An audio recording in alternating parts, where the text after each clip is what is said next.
Hello, and welcome to Dope Conversations, and I am your host, Hbcus Pegram. Thank you for coming out to see what we have to talk about. Hopefully we'll give you something to think about.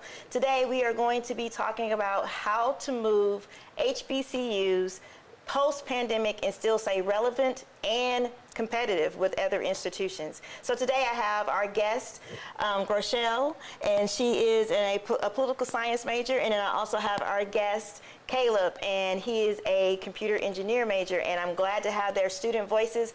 But we also have Dr. Goodwin from our history department here at PVAMU, and he is going to share his research with us today. Before we jump in, though, we're going to go to commercial break, and then we'll dive right into our topic.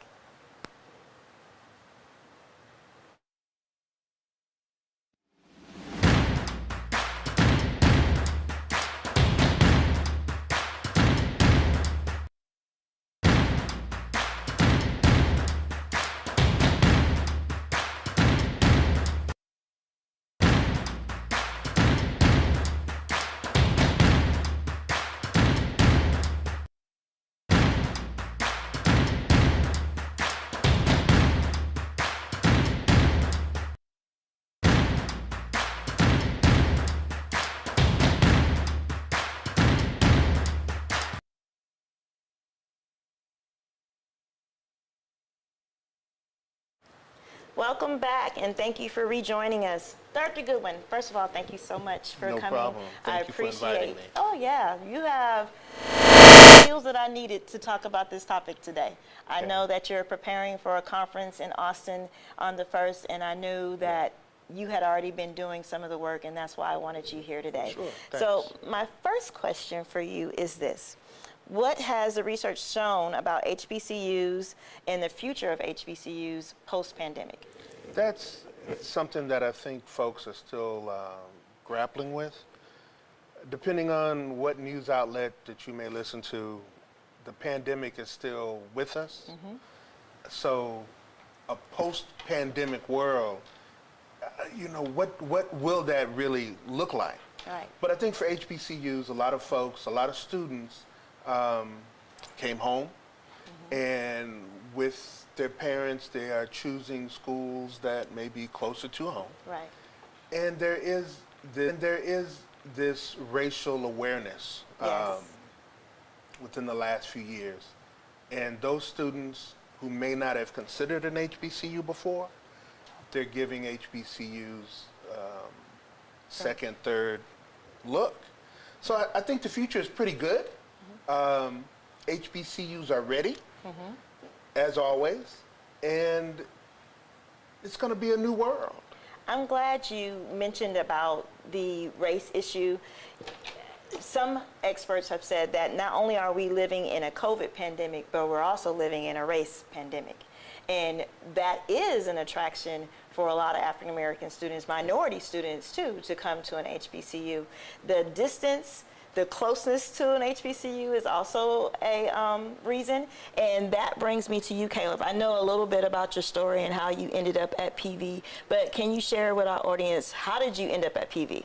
Well, it's basically a long story. It kind of started from, actually, I'm going to be honest, I'm not sure if you probably graduated in 2020 or if some other students that's in my class graduated in 2020, but I know that starting with me personally, I was a part of the class of, I'd say, the most unfortunate, sadly, people in my school year, let's say 2020, we didn't really get the chance or the experience that normal high school seniors would basically supposed to have coming out of high school. Right, because that also had to change a part of your college career. Yes. Because what school were you originally supposed to go to? Originally, I got accepted to 2 schools, actually. Mm-hmm. I got accepted to Xavier University in Louisiana, and I got accepted into Howard. Okay. And Howard, I wanted to do biology at first, and I was, getting ready. I was excited because, that's a big school. For Howard, that's considered the Harvard. The Mecca. Basically, we call it the Harvard of yes. HBCU. Mm-hmm. So it was a big offer for me, and I was really excited to go down there, but once the pandemic hit, it basically changed everything for me. And on top of that, we're not only just looking at, a pandemic that has some virus, and it's more than like quarantine. Right. So we're just looking at the quarantine and the price of school, like exactly. tuition. Exactly. So being closer, like you just stated, is an option for a lot of students that's saying, okay, well, prior to the pandemic, I was going to go away. I was going to go away. But now, out-of-state tuition and not knowing what I'm really going to have as far as class, because why am I paying out-of-state tuition for a face-to-face class when I'm going to be on Zoom? And a lot of families were having to have that serious conversation because the pandemic did disrupt family economics. So, you know, it was a consideration. Right, exactly. Rochelle, what about you? I was fortunate enough to graduate before the pandemic hit. I'm class of 2019 from my high school, And what brought me to Prairie View was that my high school experience had been, you know, shaped through like a Caucasian lens, and I hadn't really had the opportunity to be surrounded by Black excellence and Black academia. So I actually did not apply to any in-state schools. I'm from California. Okay. So the thought of going to an HBCU, being surrounded by Black scholars, people who are looking to study, you know, things through a Black lens was really appealing to me. And in terms of the financial aspect, Prairie View was generous enough with the scholarship, so I was like, I'm on my way to Texas. Well, welcome to Texas. Yes, thank you. It's been nice. And I think those things are very important when we think in terms of HBCUs and if we're still relevant. That is something that I'm researching right now, and I think a lot of scholars are looking at, okay, why do we still need HBCUs in this time? And I think we've touched on some of those topics just briefly. The cost of tuition. Yes. We are comparably 30% lower than our counterparts. When you think about racial relevance, the culture, those things you get here at a HBCU. So I think those things keep us relevant. But what strategies do you think HBCUs need to consider to remain competitive? No, because those things are important, but how do we keep staying a research too? Because we just made research too. You know, the importance on research and development is part of academia. So you really can't get away from that. But one thing that has made HBCUs what they have been is the connection that the faculty will have with the students. Yes. And there's something about that dynamic. A lot of students didn't get that in K through 12. So most, without, you know, don't want to criticize the football coach or anything, but most students don't see a Black instructor, Black male instructor, unless he's wearing sweatpants and he's got a whistle around his neck. Right. So to come here and then to see that, that's a different dynamic. Now, for some folks, it's the same. It's what they expect. For others, it becomes different because they've never heard that male voice before. Right. And to hear that male voice and to hear that expectation, that this is what I expect from you. Yes. This is what you need to do. Yes. Because look at where you are. You are now part of something that is much bigger than you know coming in as a freshman. And so during that time, we try to encourage that. And that goes back to, Rochelle, which something you said, your normal academic environment was not this. Right. So how have you thrived, or what's your experience in an all-Black institution? Well, not all-Black, but HBCU. I have to be honest, initially it was a culture shock. Not only being, you know, now surrounded by a largely Black student body, but just moving to the South in general, there was an adjustment.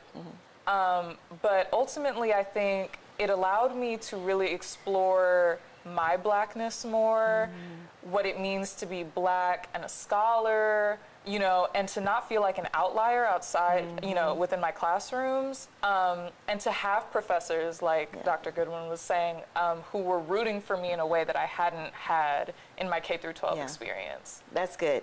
Caleb, what about your experience? I know you had mentioned that you were considering 2 other HBCUs. So what was your reason for wanting to go to an HBCU? Well, mainly, if I want to, I can actually start with PV. My main reason for starting with PV, because for me and my family specifically, PV, the culture, the people, the environment here, it's a tradition. And like I said, probably multiple times before when I've introduced myself, when I go to classes or whenever you have introduction day, I would always introduce, I'd say, man, they would ask me, like, what brought you to PV? And I'd say, hey, it's, you know, I have a ton of alumni. For my family, most specifically my mom's side, it's a tradition just to go here and experience that culture of people that you most likely been around your whole life. For PV, it's like a small town. It's a small world. And on this campus, I feel like I'm more likely to see people that I've most likely grown up with, people that's in my bloodline, because for me, it starts all the way down from my great-grandfather. Early as 1800s, going from the great-granddad to grandmother, cousins, aunties, all the way to my sister-in-law, who's actually about to graduate. She's in nursing school right now. Oh, good. Her name is Kira, and she's about to graduate from nursing school along with my brother, who's in pharmacy at TSU. So I'm actually proud of that. That's something I personally get to represent, and that's a part of me that I feel like I should openly express and embrace. Okay. So from a student's perspective, Greshel, what would it take to get another person from California to go to an HBCU? Post-pandemic, everything is going, we've adjusted, we found our new normal. How do we keep this momentum? Oh, you know, I think it really has to do with breaking down this belief that some people have about HBCUs, that they are a lesser institution. Yeah. Unfortunately, there are people walking around thinking, oh, if you go to an HBCU, it's not preparing you for the real world, which is not the case. Right. And also just highlighting that what you get from an HBCU is unlike what you would get from a PWI. And it's often in so many ways something that a lot of Black students across the country and really globally are looking for in their educational experience. Yeah, that's good. Dr. Goodwin, now from the admin point of view, the professor's point of view, what do you think we need to keep the momentum? What does the HBCU have to do to remain a Research 2, but even move up to a Research 1? It starts with research, being proficient in your field from an academic standpoint. But one of my concerns is that I don't want to lose that connection with students. And that becomes the challenge. Yeah. That I've got to do more research, but I still want to maintain that hook. That has what has made this institution in particular successful for all these years. Right. And that is why generation after generation, students will come back and say, well, my uncle went here. Yes. My aunt went here, my parents went here. So, and when you see that, when you feel that, that is what makes, it's a tangible feeling. It is like being at home. Yes, and that's that informal mentoring that only an HBCU can provide.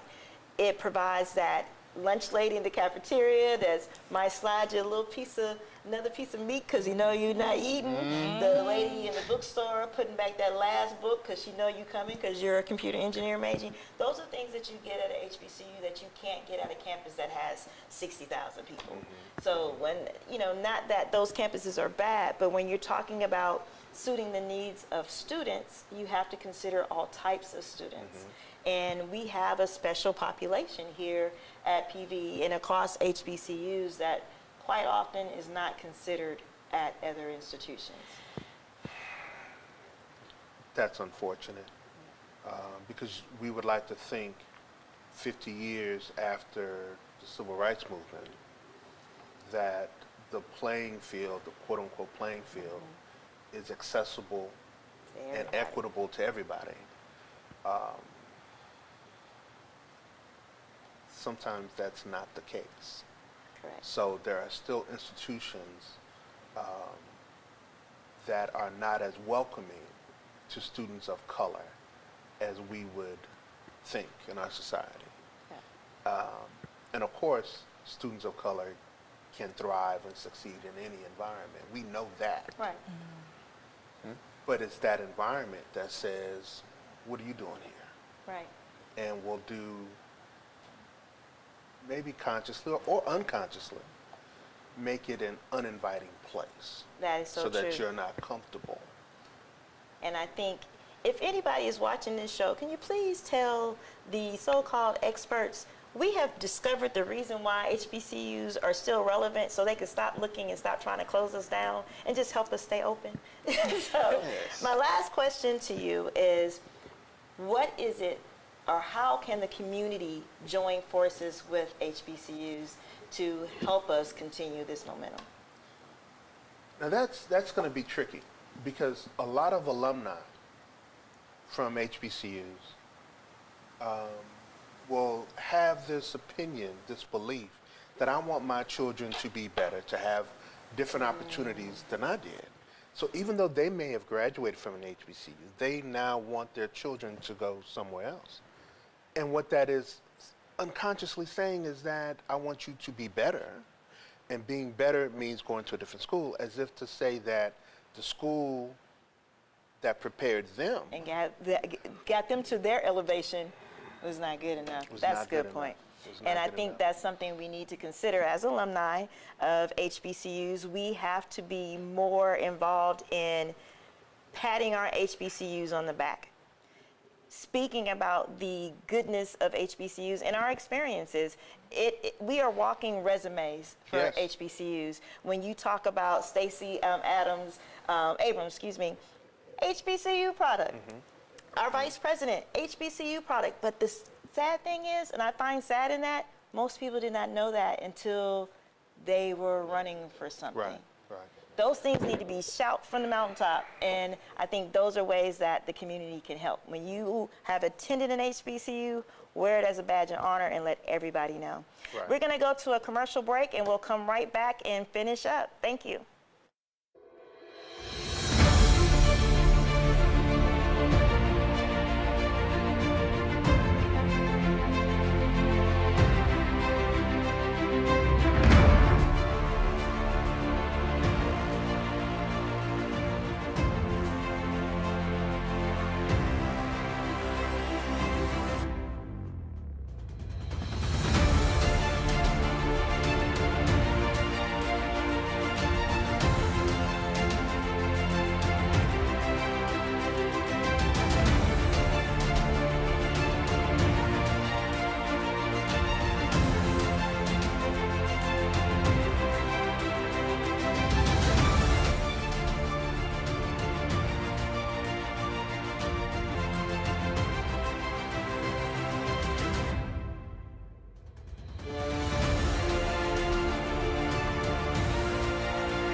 Welcome back. We're going to continue with this same question about how can the community join forces with the HBCUs so we can keep this momentum that we have currently. And I want to hear from my young adults, because y'all are our future leaders. We're going to sit back and we're going to be watching y'all lead the world. So what would you do? You know, I think it comes down to continuing to uplift the HBCU culture. As alumni, keep coming to the events, tell your kids about the events, tell your neighbors about the events, and invest in your HBCU, not even just monetarily, but your time, your energy. Post on social media for us, come out to our events, you know, just continue to be an active member to keep that culture flourishing. I like that. That's great, because just imagine if our successful alumni came back and did some type of mentorship with our current students and could help them as far as professional careers that they're about to go into. That would be so impactful. And I think that is a great idea. Coming back, being involved, pay your alumni dues. We need them. That's true. That is right. That is but right. also your time, your encouragement, your mentorship. All of that is very necessary for us to propel forward. Caleb, what about you? What are your suggestions? I want to personally say, like everybody else been saying, it starts from the house. It starts from family, from the ground up, from your grassroots. Like, there's people, like, going off what Mr. Goodwill said, there's people whose parents who went to HBCUs. My mother went to PV. She graduated from PC. She went back and got her master's at PV. And even still, she did only recommend it once, but she wanted me to go somewhere better.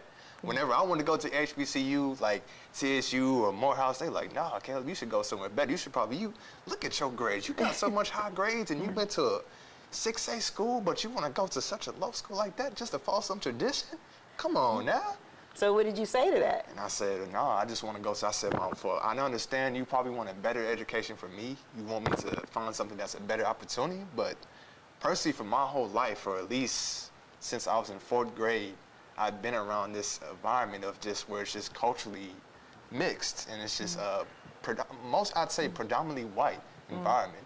And there was nothing bad like that. There was nothing hindering me like that. It's just something I've been around for quite a while. Probably growing up, it was basically my childhood. Right. And knowing my parents, my family members, it was basically, like I said, a tradition for them to go and experience the HBCU experience, like here at PV. So do you feel now that the education that you've been getting is less than? I feel like it's much more engaging compared to what I've been, especially what they teach at PWIs. It's a lot more engaging. There's more culture involved. There's more spirit involved. It's a lot more patriotism towards, the Black cause, the Black cultureism, trying to embrace that part of you, trying to understand that that is who you are, and that you can spread that word, and that everybody else can have the same opportunity you have. That's good. Thank you for sharing that. And I'm not even gonna lie, I was a little scared to ask that question because that was like, whoo, you better hope he say the right thing. But yes, I think when we think about HBCUs, they offer all the things that we've been talking about today.